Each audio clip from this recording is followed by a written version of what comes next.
I think there's a tremendous opportunity here right now to look at the particular needs of the Medi-Cal population and the extent to which we can meet those needs, which brings to mind the whole issue of how do you assess quality.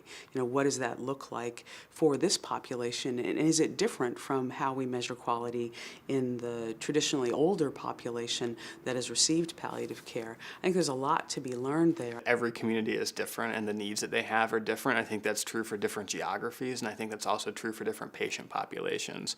There's a lot of things that we found to be pretty unique about the Medicaid population.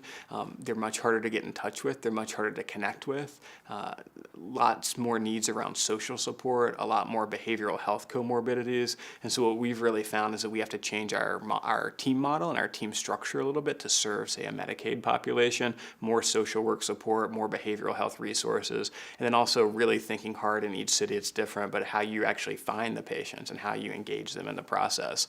What's been really surprising, though, is for the underserved population, we see when we can enroll them in the program, we're actually getting really similar outcomes. So sometimes you'll hear folks say, patients really want different things depending on their socioeconomic background, and we found that actually not to be true. As palliative care is growing, particularly in the community, and as the healthcare system in the United States is shifting more towards value and away from fee-for-service, I think that is really stimulating a lot of innovation in palliative care and among vulnerable patients.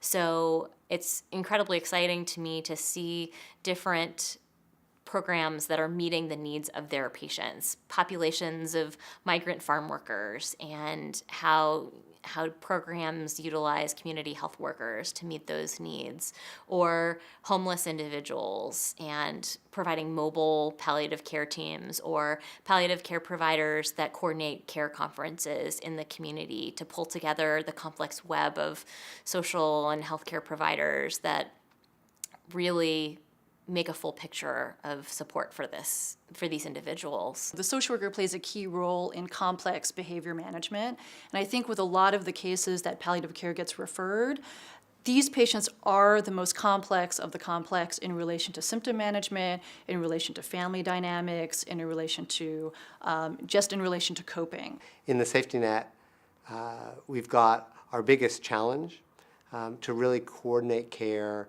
and make care fitted to who people are in all their diversity in all their different communities.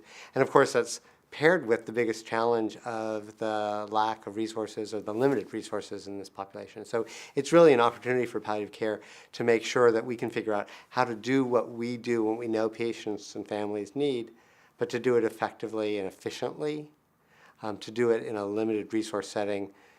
Of course, we're all in some ways in a very limited resource setting in California, in the United States generally. So the safety net population is the perfect proving ground for how you provide palliative care everywhere. Our call to action would be to really make real one of the buzzwords that we hear a lot in healthcare today, which is person-centered care.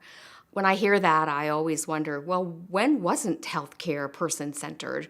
But I do think that calls into play a lot more deeper awareness of individual needs and individual circumstances, and hopefully will call forward from the healthcare system the kinds of responses to those individual needs that actually meet people where they are, whether it's food security, housing security, healthcare challenges, the whole gamut, and really serve people in the best way.